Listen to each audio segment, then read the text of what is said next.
This was recorded. Before we get into the whole episode, we're going to share a little recording that we did afterwards to discuss the making of the episode. Because you will notice we're humans and we made a lot of mistakes. So we're just going to break those down for you before you listen. And we ask you to listen with compassion as you would your other friends, and learn from our mistakes. Maia uses Spivak pronouns, which is air. And the pronouns that are outside of the binary he, him, or he, she, and all of those are considered neopronouns, and it's called Spivak because it was created by Michael Spivak in 1990, which these pronouns are older than the three of us.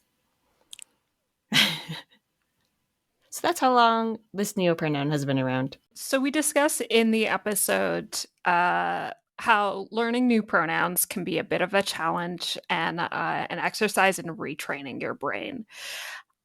This was my first experience with Spivak pronouns, and I made countless errors. So to clarify, the declension of Maia's pronouns would be E for the third person singular, M as an object, air for a possessive, and the reflexive would be M self, going off of the 1991 Spivak pronouns. So as you listen, we hope that you give us some grace, listen in good faith. The goal is to better understand Maia and the non-binary asexual experience, and to also better understand that we all need to practice. Mm-hmm. This is a practice. Relationships are a practice, and building community is a practice. And hopefully the next person who has a podcast about this book will make less mistakes than us. And mm-hmm. that is our hope. But go read this book. If you haven't already, stop the podcast, go borrow it from a library, buy it from a local bookstore, read it, and then come back and listen. Or just listen. But we should bought the book. Anything else, Eden and Linea? No, I think we got it. Okay.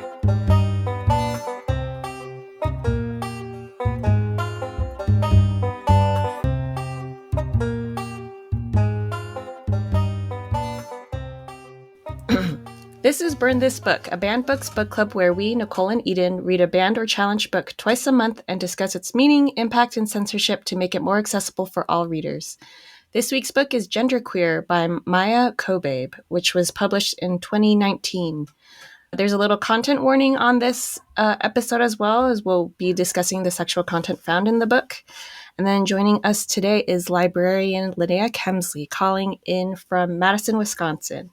Linea, tell us about yourself and your connection to this book. Hello. Hi, I'm Linea. I've been working in libraries for the past 10 years now. And I've done university libraries, rare books libraries, and also public libraries. So I guess I get to see a lot of the book challenges and stuff on the ground floor. Mm-hmm. I feel like I'm on the front lines. Yeah, you are. I offered to talk about Genderqueer because Genderqueer is a graphic memoir about growing up and exploring concepts of gender fluidity, and I myself identify as non-binary and asexual, like the author Maia Kobabe does. Awesome, thank you. I feel like we should clarify this on the podcast. When we say graphic novel, graphic means like drawings. A story in pictures. A story in pictures. Yeah. Rather than like, there's some graphic content in this thing or whatever. That could just be English as a second language thing, but just wanted to clarify that as well for anyone else listening. Linea, could you give us a summary of this memoir? Yeah, sure. So it's less of a narrative and more a series of vignettes of Maia's experiences with gender throughout their life, including childhood and their teen years and as an adult. A few highlights would be joining their queer, we should probably say that out front, that Maia Kobabe uses air pronouns. So joining Air Queer Straight Alliance in high school, which kind of became a Lord of the Rings club, which I love. Exploring with gay ships and fan fiction, their experience of shopping for gendered clothing, things like that. Excellent. Also, I think we should speak to the fact that we know Linea because I was introduced to Linea through, we all lived in the same dorm rooms, like the same little apartment our freshman year of college. And as I was reading this, I actually thought a lot about a conversation Linea and I had where we were talking about the difference between boys and girls. And you're like, I just don't feel like there is any difference. And I remember just being like floored. And I was like, yeah, I guess it's really forward thinking. But I didn't like, there was nothing in my like 2010 brain to be like, this might have to do with sexual identity or gender identity or understanding of like whatever. There was nothing deeper than like, okay, Linea is really open-minded. I think about that conversation all the time. And I wonder if you're comfortable, if we can like talk about how you figured out where you stand on the spectrum of gender identity. That's how I know Linea.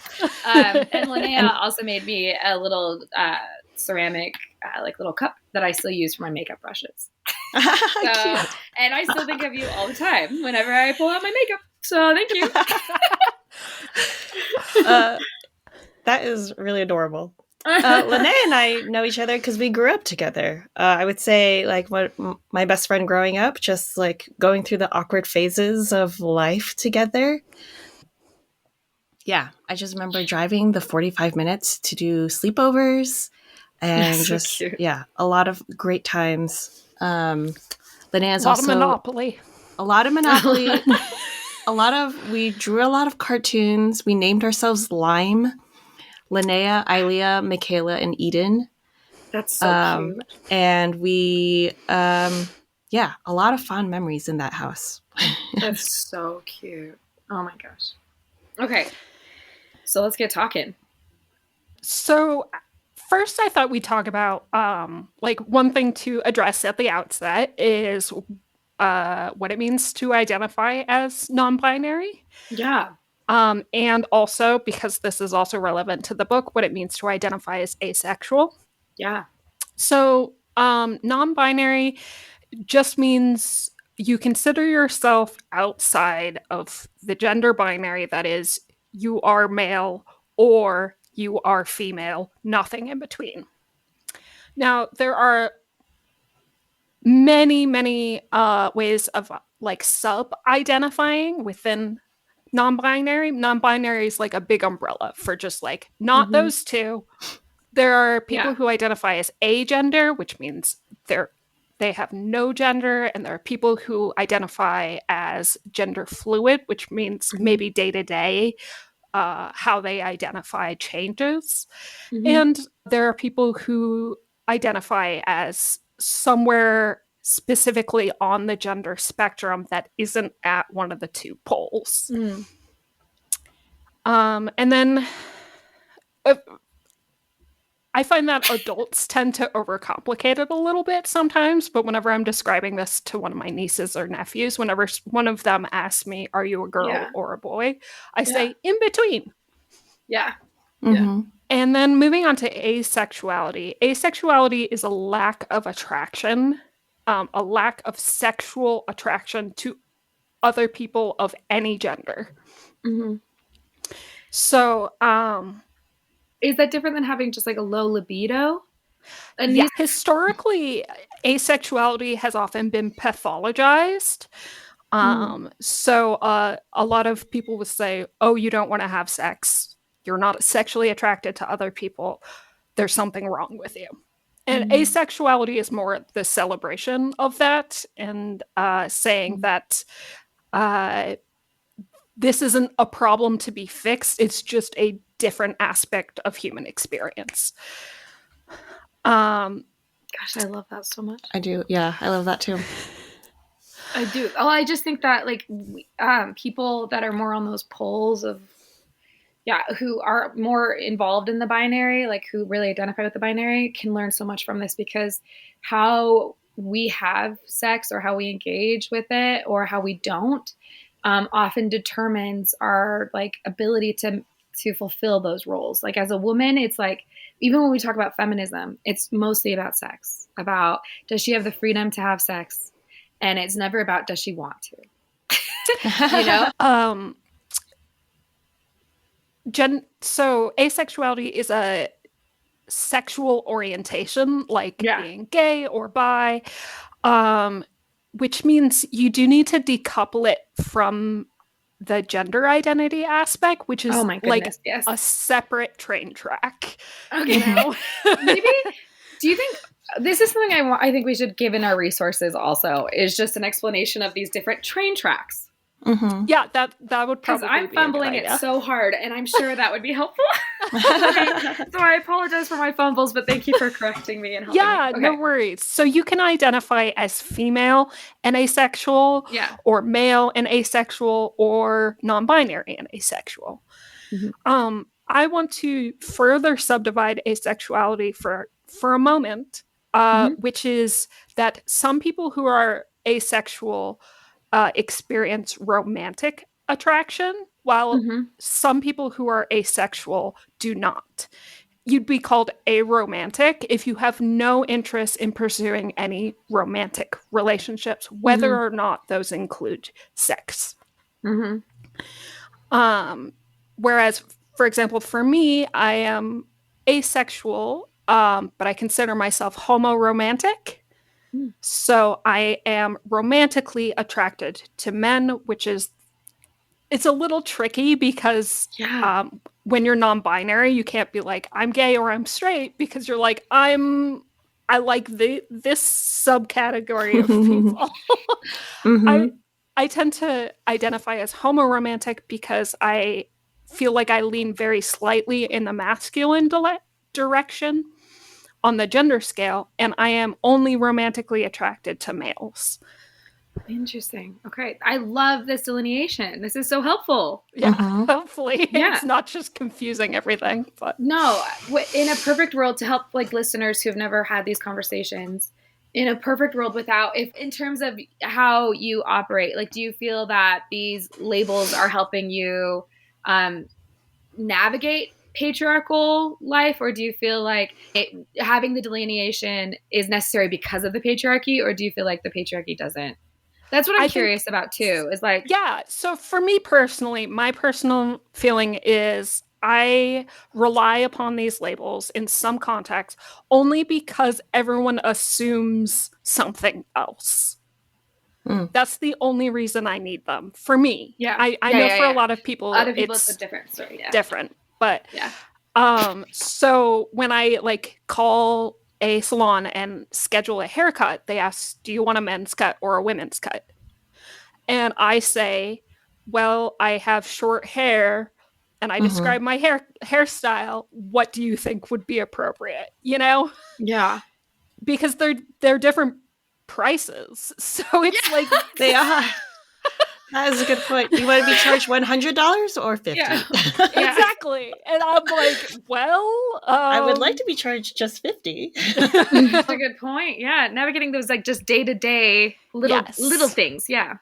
And for example, when I go into a store to buy clothes, I tend to wear a lot of button-downs, suspenders, and waistcoats. So I'll go into the men's section. But generally the sizes that they have don't correlate to the sizes I am. Right. I'm a very small human. Yeah. So I'll go up to wait, even the word petite was gendered. I'm so sorry. Yeah. You're small. Okay. As I was saying that too. I was like, oh my goodness. Nicole. Yeah, you're small. So you'll go up to a sales clerk and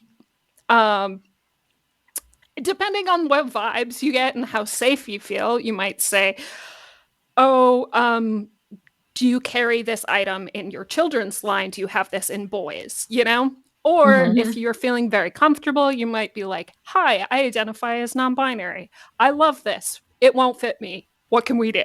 Mhm. Yeah. You know? Yeah. I love that the label for you specifically is helpful just to navigate other people's reactions and responses. Exactly. And yeah.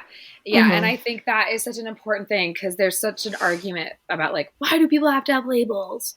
It's their own, and it's like, well, because the world assumes. We assume and we treat people based off of that assumption. And to start bringing that to the book, I think you might remember the conversation that Maia has with a friend of theirs, who's like, why do we have all these new terms? Like, why do we have to say cisgendered? Like, yeah. And the friend is like, because like, aren't we all cisgender? And Maya's like, actually, no. Like, I'm sitting right here. Yeah. Speaking, to this book there are so many great examples of conversations that I know a lot of people have had. These are important conversations, and Maia spells them out so well to the point where I think it could save a lot of people from having those conversations in the future. That's the hope. That's the hope, and I think that's the value of this book. Because I don't think this is everyone's experience, but I think there are really great examples of conversations. Like there's one with Air's aunt, who's like a hardcore feminist, and you think like 60s, like 70s burning bra feminist kind of thing, and you'd think that this aunt would be the most receptive or the most open-minded, but it was actually one of the people in Maia's life who fought back the most, like, on that individual level, was like, because they just didn't understand that Maia being non-binary had nothing to do with hating women. The aunt felt like it was a rejection of womanhood, and it was anti-feminist. And that was really fascinating because I was like, wow, the other side is like way intense about this too. And that was a helpful conversation. And Maia was like, I don't think they're ever going to understand.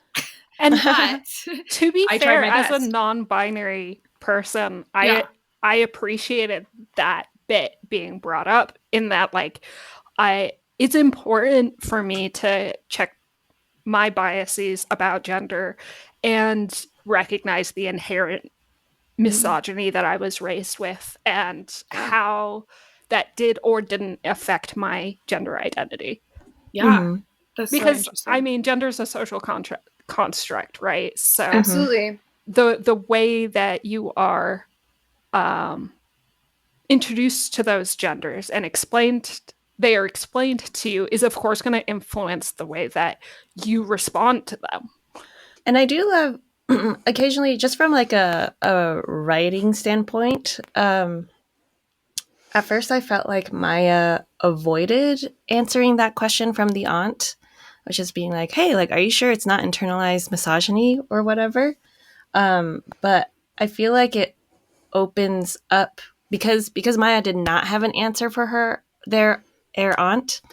It opens up a mirror, like you were saying, Linea, of just recognizing, hold on, let me think about this. Like, is it or is it not? And then also coming to realize the environment that you were raised in. Yeah. Which, speaking of Maia's environment, was raised in. I had a lot of issues with I had 100% issues. I was just like, oh my gosh, this is not the one. This is not the vibe that's going to help people understand. Because my read was like, as a cynic, I was like, oh, okay, back to the commune situation, Linea. No, but I was like, okay, you raised your kid on a commune. That's not safe. Like in this, I just was so stressed the entire time, and I was like, And I was like, also, like, parents, you didn't teach your child about periods. You didn't teach your child about anything hygiene wise that like could have saved this kid a lot of embarrassment. And I was like, how is that informing their gender identity? And not saying like to diminish that, but I was just frustrated about the commune, because whenever someone comes from a commune, it like totally, I'm like, this is not a helpful, relatable story. It's just cheese. Cheese and custard. Cheese. I just felt like the parents were like really neglectful. That was my issue. And I was like, really? I had such an opposite reaction. I love that. Okay. Yeah. Let's tell us more. I saw the way Maia portrayed her parents and their childhood, and I was like, oh, what a dream. Like this is incredible. Obviously there wasn't really all the language and information about gender identity and sexual identity back then, but like what open-minded people to be raised by, like I what's safe. Vividly remember thinking reading that the word transgender entered Maia's vocabulary before middle school when they read about transgender magic in Air Mom's pagan magazines. Whoa. Yeah. And I was like, I didn't find out about the word transgender until I was in my mid-20s, you know? Mm-hmm. And even then with incredibly negative connotations. Yeah. Mm-hmm. Yeah, for sure. I think something that I wish would have been included in the book was why. So in the first like 20, 30 pages, we're getting Maia's childhood and like from birth to like Air's first period. And there's a part in it that talks about how Maia can't read or couldn't read even until Air was 11. E was 11. E was 11. Thank you. Yeah. E was 11.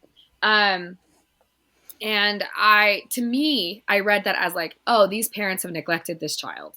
And that was really frustrating me. Later on, I learned it was because Maia was dyslexic. Yes, but we never established that in the book. And I was frustrated about that because I read that as like, oh my gosh, this is like an ignorant commune situation where they're not teaching, where they're not teaching Maia about deodorant, hygiene, and also not even reading. Like education is not important here.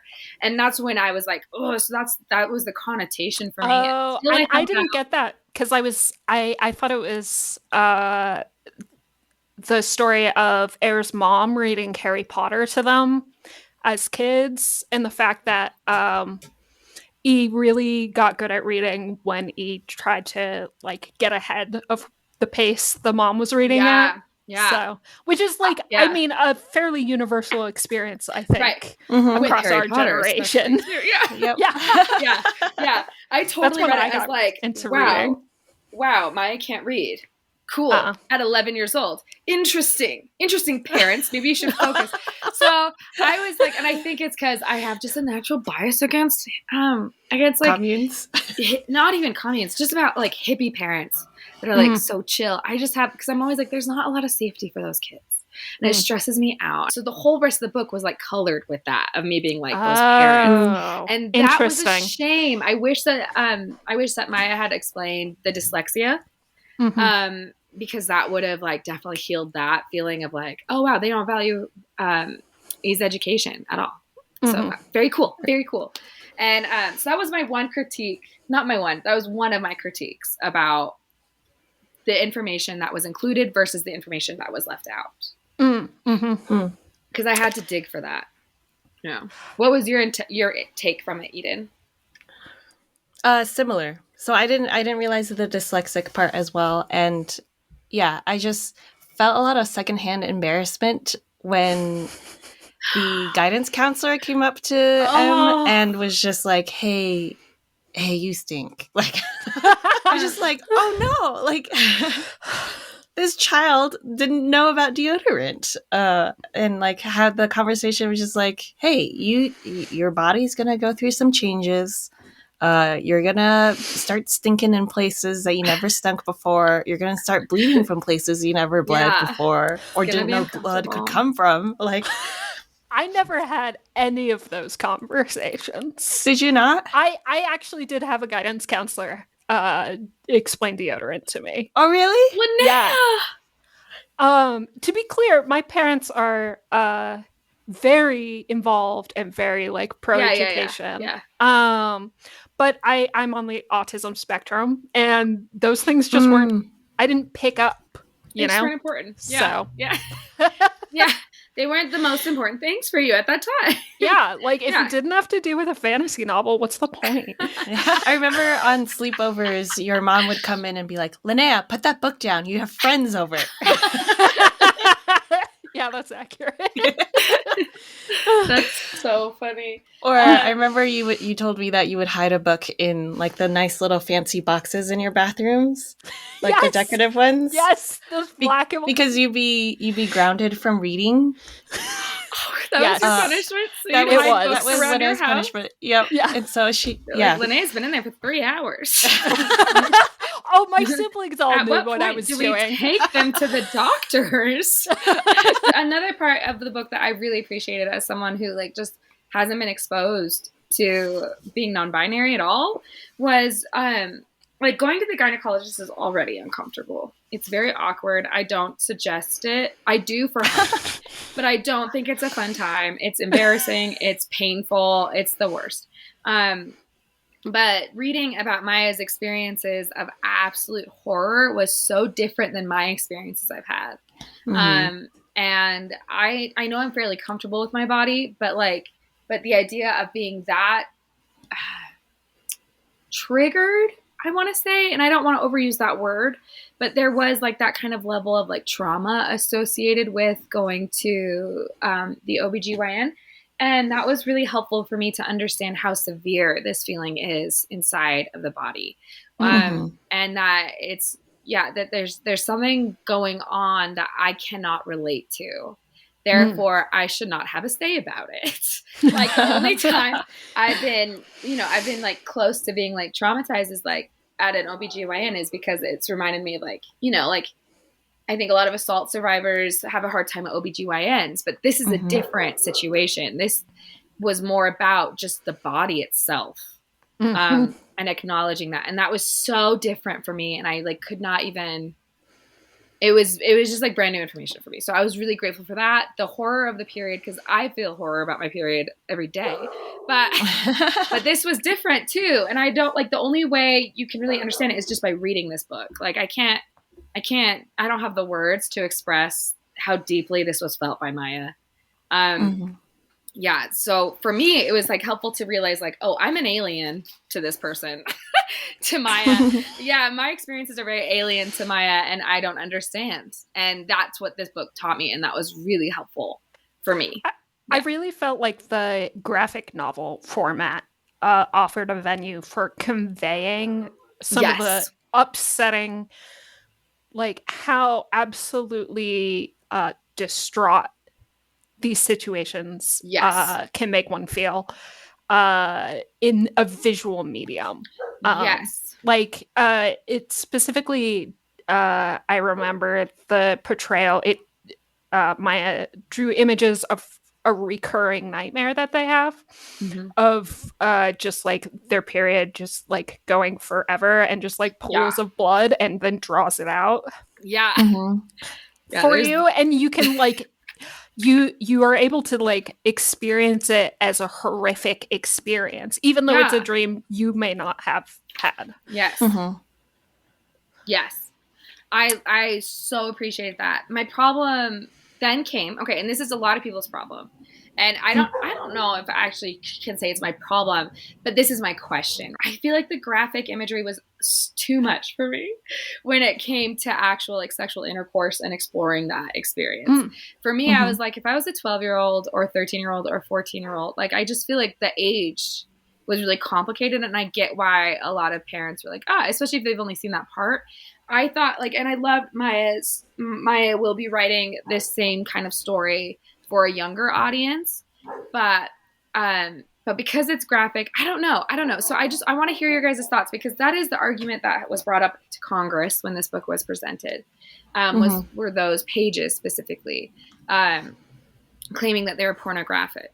And from my perspective, I did feel that they were a little bit pornographic, but I also knew that there was a point to why it was in the book. Like, I understood that. So I want to understand the line and how we aged this book. Mm-hmm. And would you give this to your like 14-year-old child who is trying to figure this out about themselves? I don't know if there's a right answer for any of that, but I want to hear your perspective. So, first, are we talking about the scene with the one time that they had a like long time relationship? Yeah, I think so. Are we talking about the strap-on? I think we're talking about the strap-on. That's what we're talking about. I think we're talking about the strap-on, and when E's having Ayers first, like real life in-person sexual experience with Ayers' partner. Yeah. Mm-hmm. Yeah, the strap-on situation. So first, I want to point out that pornography is give me your answers. At its base, a genre of media. Mm-hmm. So genre definitions are always going to be fuzzy. However, so happy you're here. Yeah. Pornography is generally intended. This is one way of defining the genre. Yeah. Pornography is intended to be used as a tool for arousal and sexual stimulation. Mm-hmm. And I do not think that was remotely the intention behind these scenes. I don't think so. So I don't think anyone's going to look at these scenes and use them in private time with themselves. I do think you underestimate young awkward teenagers. Yes, but I see. But at that point, where do you draw the line? But I do see what you're saying. Yeah. Yes. And to be fair, I do identify as asexual, so maybe that's my bias. And also Maya does as well. So that could also be why it's hard to understand that line of imagery, because I think the graphic nature of it, the graphic as in pictures, nature of it is an interesting medium. And I think that's been the complaint for a lot of people, and even a lot of like liberal readers, is like, it felt too, the word graphic is going to be used in lots of different definitions right now. I think remembering that this author, that the intention is neither stimulation or to shock or awe, and that the impact is dependent on the reader.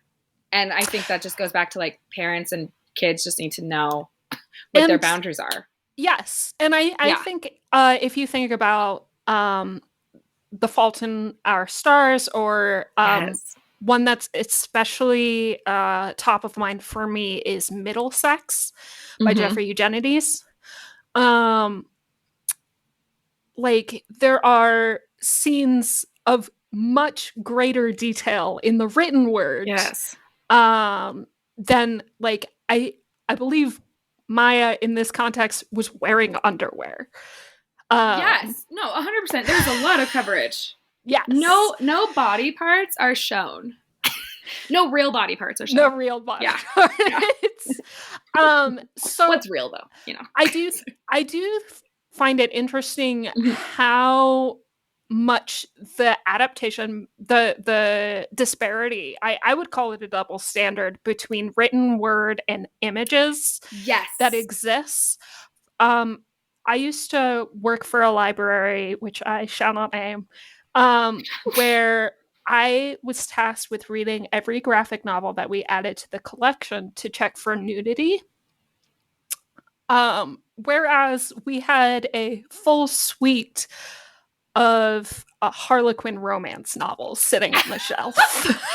See, Okay, that is the statement that I want to like make into a bumper sticker, because I think that argument, well, not acknowledging the argument has been caused to also say men are more sexual, women are less, because historically, and I don't even know if this is true, but the general understanding in like the layman's world is that like men will view pornography, women will read it. But the viewing is more dangerous than the reading.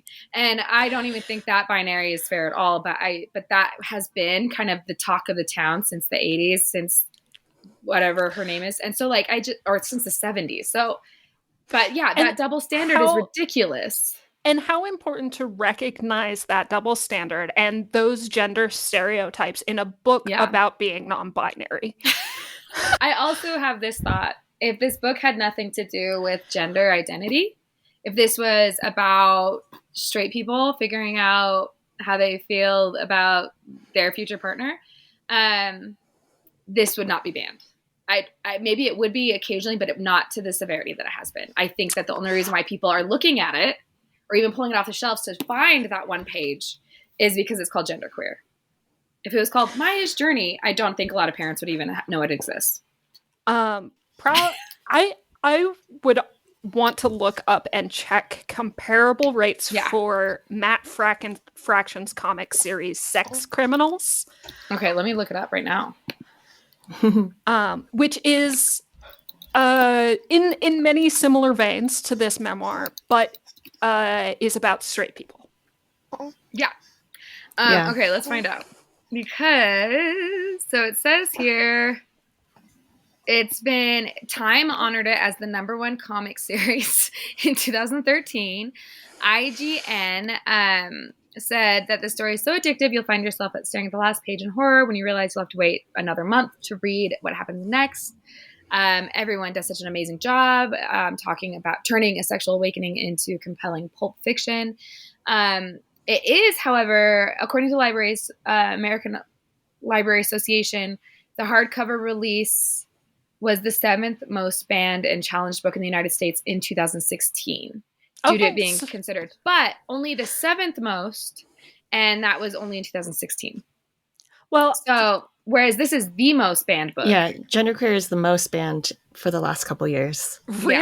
Yeah, consistently. Number one. Number one. Wow, I am. That's why we're asking these tough questions, Linea, because a lot of people are very disturbed, and they shouldn't be. But it's because of that one. I really think it's just because of that one page. I think it's because of that one page. It's called genderqueer. Because I really don't think it would have been found on those shelves. I really don't think so. Much more explicit panels in Sex Criminals. I'm sure. I'm 100% sure. And I'm sure that there is more shock and awe in Sex Criminals than there is in genderqueer, you know? There's a lot. Yeah, it's a comedy, but yeah. Kind of backtracking because I was a little off mic because I'm nursing right now. But I think going back to the pornography conversation of what is considered pornography, I think something I find is just the lack of understanding of the definitions that people are throwing out there. So like pornography is one of them. Communism is another. Marxism, it's just kind of little like, I remember reading that someone had called Judy Blume and was like, oh, did you write that Are You There, God? It's Me, Margaret book? And she said, yeah, I did. And the person calling said, well, you're a communist for writing about girls with periods. Well, and not then wrong. Like also well, it is red. Menstrual cycles, yeah. Colors don't lie. Wow, this is nonsense. But we have devolved to nonsense. Yeah. But like even with Mouse, which is about the Holocaust and also another graphic novel, people called that pornographic because it had scenes in the gas chambers where some of the mice had or were nude. I think we quoted Art Spiegelman saying, hey, if you get your kicks from that, I think there's another conversation to be had. Like, there are other issues here. Yeah. I kind of wanted to bring up some of the books Maia specifically talks about. Yes! Yes. As I remember vividly that Maia gets into theater and learns about the importance of being earnest.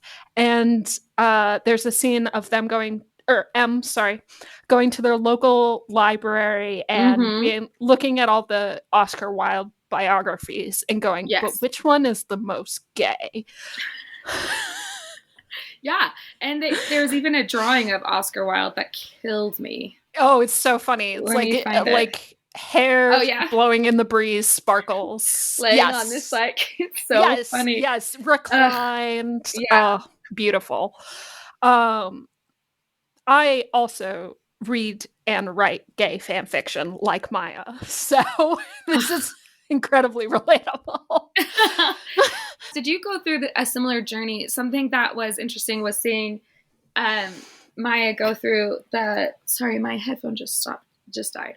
But Maia going through, like, am I gay? What am I? What do I feel? Is this normal to feel? What's happening next? And every time Maia's world expanded a little bit more, like, you would join a different club or go to a group and meet another person who had a different expression. And to the very end, when you met someone who used the er pronouns, and it was like, okay, we finally, like, solved that puzzle. And now we're going to solve this next puzzle. And it was really nice for me to keep getting closure on these different questions that Maia had about. Imagine if that's your life. Oh my gosh. I have those about, like, my own self, but I can't even imagine about, like, the space that I'm occupying and how I'm supposed to occupy space. Yeah. I think women have an interesting experience too. People who biologically have uteruses. I think that we automatically have an interesting, like, how am I supposed to be aggressive? Am I supposed to not, like, we're asking that question.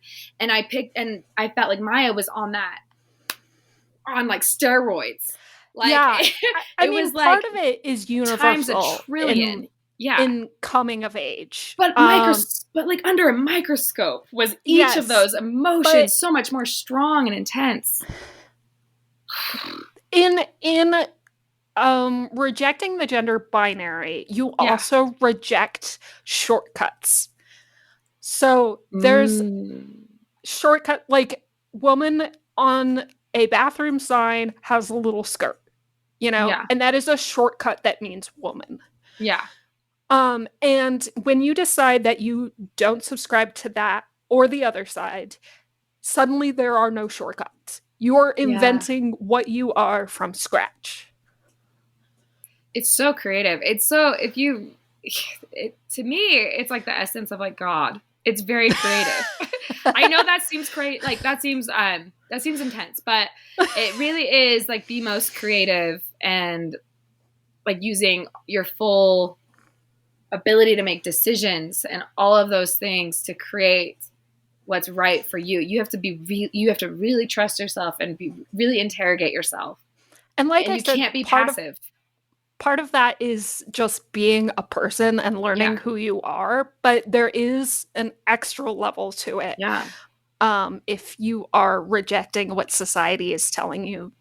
It's really brave. Not only to be, but that exists. Yeah. It's really, really, really brave. It's really beautiful and inspiring. So we need straight people to read this. We can all be less jerks. Agreed. I was reading an interview with Maia, and they said there are two types of stories. Stories can be mirrors of ourselves or windows to other people. That's why we need all types of stories. And I think like that is an example. Like we're seeing that in this little group right now. Like Linea sees a mirror, we see windows. And I saw a window straight to Linea. I was like, oh, this is Linea. Oh my God. The scene where Maia is shopping for underwear. Yeah. And they're like getting their 6-pack and knowing they're going to throw away or give to their sister the pink ones. I was like, yes. Why did they put those pink ones in there? Yeah. Yeah. Oh, Air sister, sorry. we're learning. We're all working on it. Yeah. Yeah. I really liked how Maya herself talks about getting pronouns, learning, teaching yourself pronouns, with the example of Michelle Gilman, one of their animation teachers. Mm-hmm. And just the fact that you might correct someone, be like they, because Oh, Michelle Gilman uses they them pronouns, yeah. and then you turn around and make that same mistake yourself. Yeah. So like it gets easier. It's a relearning, retraining your brain process. I love that. It was such a humble perspective. I feel like Yes. sometimes when I'm reading from, just when I'm reading, sometimes people can be really preachy in their writing. I think the best writers are not preachy, obviously. Yeah. They're telling a story and being very real about it. But there are times, especially right now, some books are being published that are just very preachy from a very liberal perspective, and like on the verge of like, I'm doing this right. If you don't do this, you're going to be canceled, and it's not that hard to do it right. This didn't feel like that at all. This felt so compassionate, both to herself and both to everyone else who's reading it. It felt like the intention of this book was to be like, this was my experience. That's it. The pronoun thing was like so gracious, and so it gave me so much more courage to try, even if I do make mistakes. And it gave me, on the opposite side of it, it made me feel less bad about all the times where I don't correct people.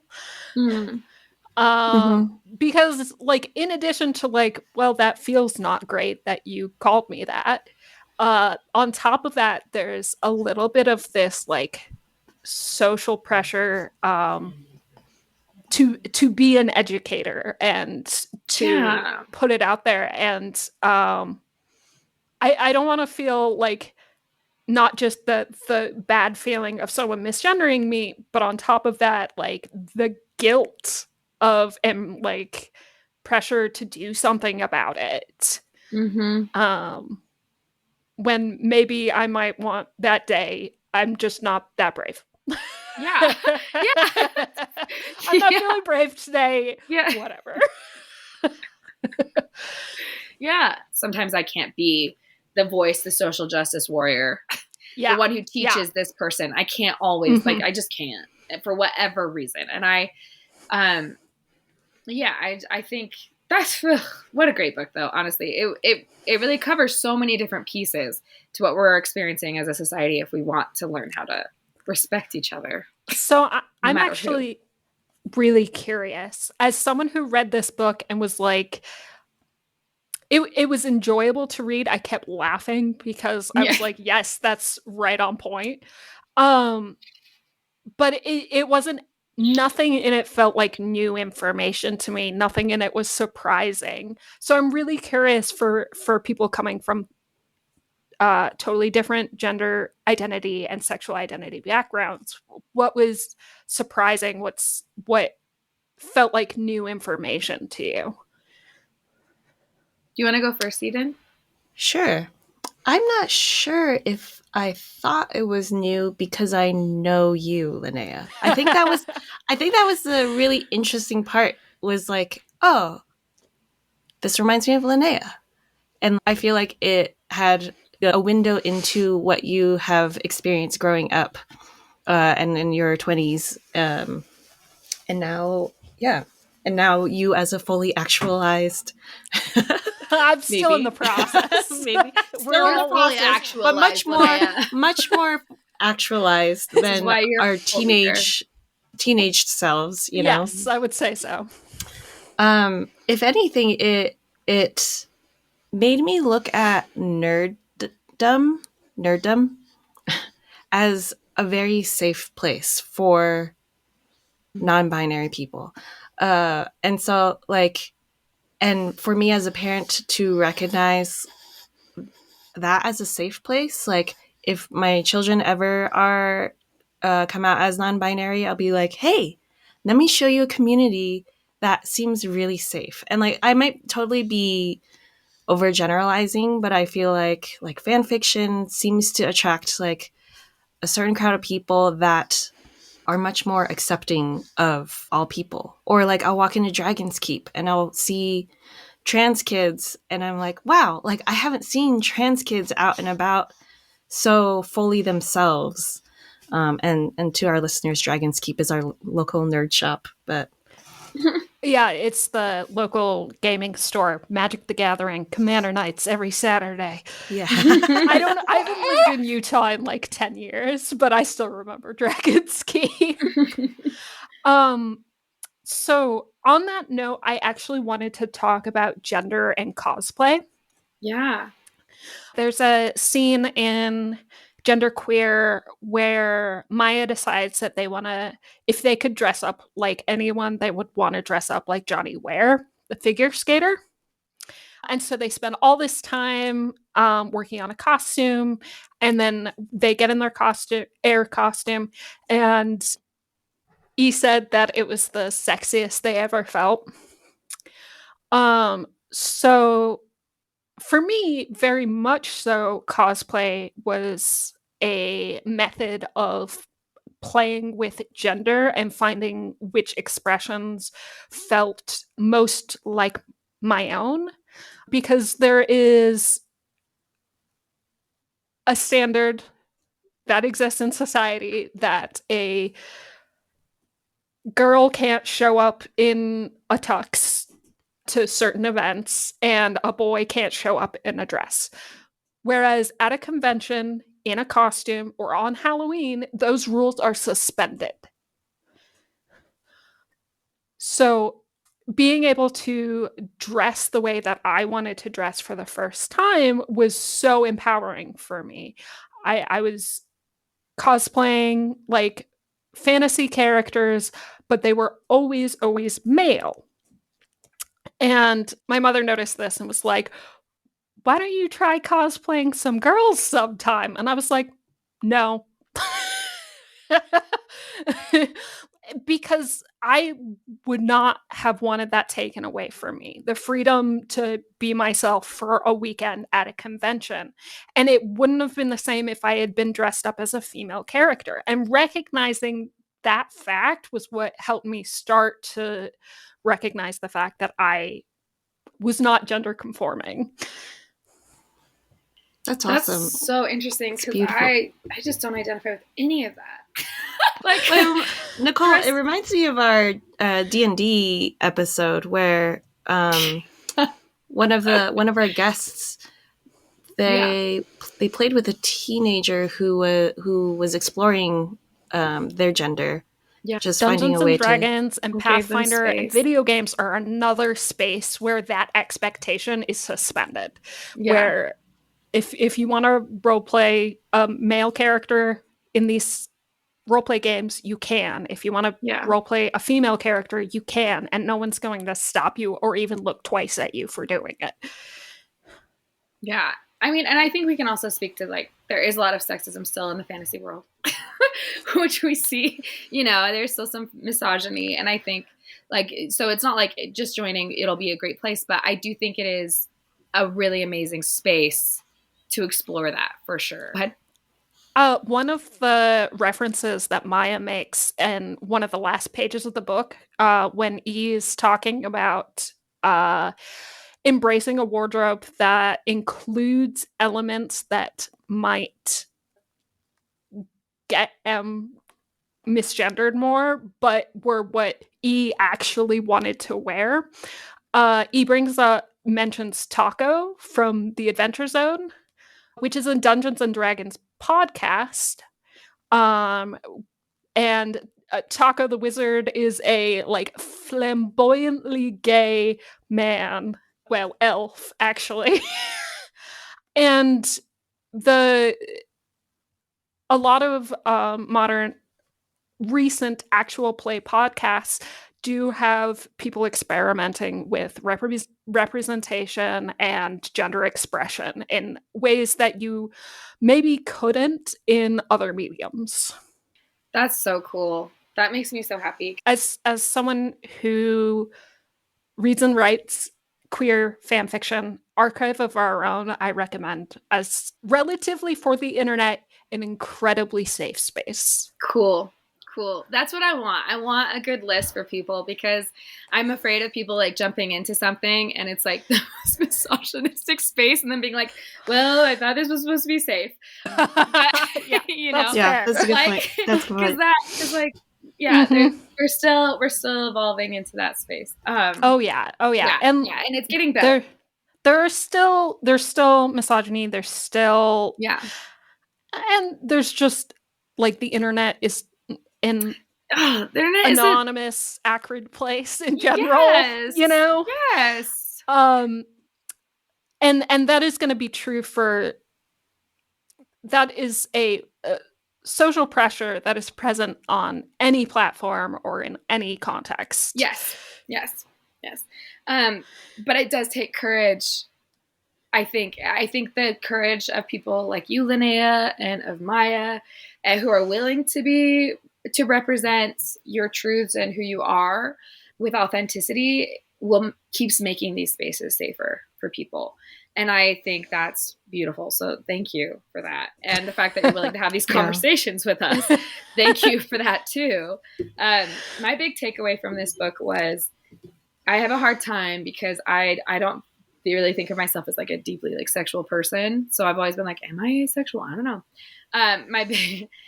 Because I'm just not one of those people that's like, that I don't really understand that expectation that the media gives you for being a woman in her 30s or late 20s. And so especially like a single woman, like I'm just not interested. I'm just like tired. And I'm like, that gives me anxiety, stress. And it's just not one of my values. So I'd rather eat cake. Yeah. Thank you. So the book to me was helpful for me to understand that I'm not asexual. There's something else going on there that I don't understand. And same thing with being asexual. There's something else there that I cannot quite grasp, even though I'm like woke per se, big quotations, because what does that mean today? But that was my takeaway is like, I really don't know what people are going through, and I need to be better with sharing my pronouns to give space to have other people share theirs. And also like, it's exciting to me to see more people not feeding into those expectations, because Maia's experience gives me freedom to express myself the way I want to, even if it's not the same. And I really would love for my friends and family to feel the same way. I think, yeah, we need more representation. It blesses, not to use that like religious language, but it blesses everyone when there is representation. It does. Yeah. We're more empowered to be ourselves. Go ahead, Eden. I like that you mentioned that, like reading this book helped you realize that you were not asexual, because that goes back to the mirrors and windows. Like, even though surface level, one would assume, oh, this will be just a window for Nicole, but this also was a mirror of yourself, and you realize actually that is not me, and that is just as helpful as looking at a mirror and be like, that is me. Totally. Yeah, Linea. On your previous episode, I heard you guys talking about ratings for books. Yes. Which is a thing I'd love to talk about. If we're talking about the delineation of what is a children's book, a middle grade book, a YA book, the categories or buckets can be subdivided, but here are the general ones. You start off with picture books, easy readers, and then children's. After children's, you'd have middle grade books. That'd be like Gregor the Overlander, or I think Are You There? Well, would Are You There, God be considered? That would be middle grade, yes. Yep. And so would the Warrior Cats books, things like that. And then young adult is intended for a teen audience, so you'd think The Hunger Games, or the Bartimaeus trilogy, or my references are so dated. You're fine. Shatter Me. There's a recent one. Yeah. Then you get to New Adult, which is an emerging category, pioneered by authors like Rainbow Royale, which is targeting people who are in college. Okay. For example, a lot of John Green's books would be considered new adult. Oh. Though some of his are YA, they vary. They tend to be a lot more realistic and try to portray naturalistic human interactions. Yeah, like What a Tree Grows in Brooklyn be new adult? Yes. Okay. Yes. Whereas YA is all about heightened emotions and hyperbole. New adult is much more like, well, I'm not a kid anymore, now what? That's new adult. Okay, so would genderqueer be considered new adult? I would probably think so, yeah. Mm-hmm. Okay. Because I think that's the big issue is people are mad at the rating that it's in, that it's made for like high schoolers. So I don't understand that. So, okay. I got really sidetracked explaining these, and I shouldn't do that because I do have a thing to say, which is these aren't ratings. These are marketing categories. Oh, okay. These are individual publishers deciding this will sell best to insert blank here. Oh. These are in no way like the MPAA saying there's this content, so it's PG-13. It is not even close. It's just a sales tactic. That is all it is. Money, money, money. There are no rules. There are no regulations about what is a children's book versus a middle grade. It's entirely based on what will sell. And the That's interesting. Default that people use to delineate these, though there are exceptions to be sure, is how old is the protagonist? Okay. Because people like to read books that have a little bit of that mirror aspect. Yeah. So they like to read about people their own age or 2 years older than them. Yeah. And different publishers might have guidelines about what you are allowed to include in a certain, in order to be able to market the book under that category, but that is publisher by publisher. So, for example, like some Christian publishers won't allow you to include swearing in a YA book. But that is entirely based on the publisher's desired audience. Yeah, it makes sense. That makes total sense. What does the ALA, because does the ALA tell libraries what sections the book should be in? Or like, what is that about? Okay, so no one is telling anyone. So how does a librarian choose that? Okay, so it's interesting. We put books into the section where we think people will look for them. Oh, okay, just like a normal retail experience. Yeah, that makes sense. It is a retail experience is what you're doing. And for example, for certain titles that are popular among multiple age groups, we will often have multiple copies and shelve them in both sections. So, for example, Ender's Game by Orson Scott Card, you can find a copy in YA and you could find a copy in adult sci-fi. Oh, wow. This changes the whole conversation because a lot of people have argued that that genderqueer should be banned because it's in the locations for young readers. So the question shouldn't be, should it be banned? It should just be, what location of the library should it be in? Yes, exactly. Yeah. What shelf should it be on? Yes, exactly. And for example, at the library I most recently worked at, if someone was having trouble with something, an item, we almost always would give them a form to complain about its location rather than it in general. Yeah. Because, for example, if you were finding something you consider pornographic in the children's comics section, well, we're not going to remove access to that item, but maybe we will move it to our young adult comics section. Yeah. That makes so much sense. And I think that changes the argument and gives people more power. It's not about, we don't have to do the all or nothing thing. Yes, because for me, I was like, yeah, I don't think if I had I don't think my 12-year-old niece should read this right now. I think this would be really intense for her, for sure. Yeah. I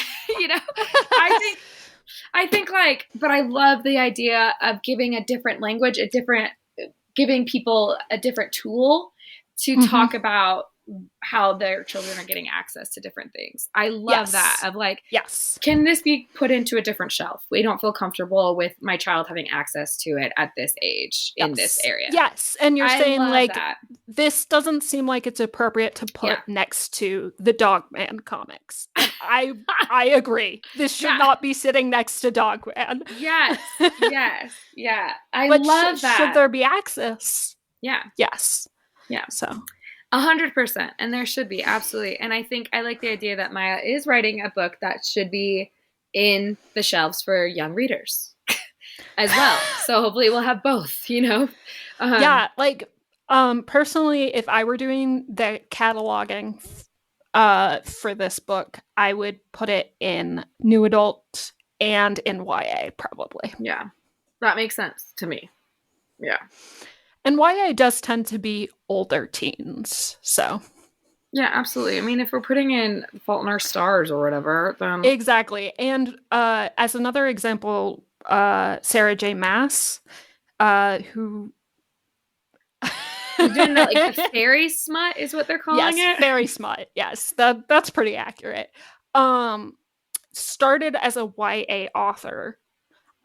And her books have included more and more sexual content as they continued, but they continue in many libraries to be shelved in YA because that's where people would think to look for them. Okay, that makes sense. So it's all retail decisions. I love this. This is so much easier to communicate with people about. Now I have a better answer of when they have a complaint about something. This is really helpful. Thank you.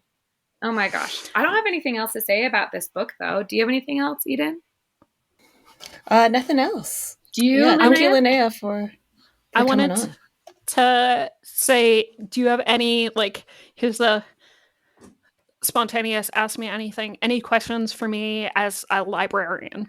Can we do one? Can we have you on again and do a librarian chat? Oh, totally. Because I would librarian like to prepare chat and questions. The comics.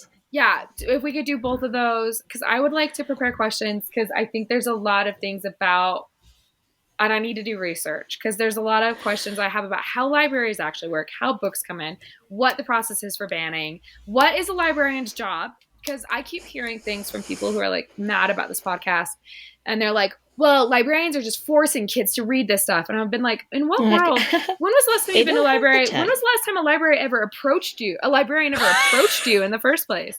I have to hunt them down. They're busy. They're not just trying to baby bird books to me. So I don't know. Could you imagine if it was actually a retail experience and a librarian followed you the second you walked in? Do you need any help? Yeah, so I would love to just answer those about your experiences as a librarian and what your job has actually entailed, because I really think no one knows. And if we could get more information, then maybe people will be sad when they shut down libraries. I would love to do an Ask Me Anything as a librarian. Okay. Yeah. That would be great. We would love that. So let's schedule that whenever you're ready. I don't have any other questions about this book, though. If you have references or links to something that you think would be helpful for our listeners, send those to Eden, and I'm going to edit it this weekend. Burn This Book is produced by us, Nicola Corin and Eden Wen. Music by myself, Nicole, and performed by my dad, Frank.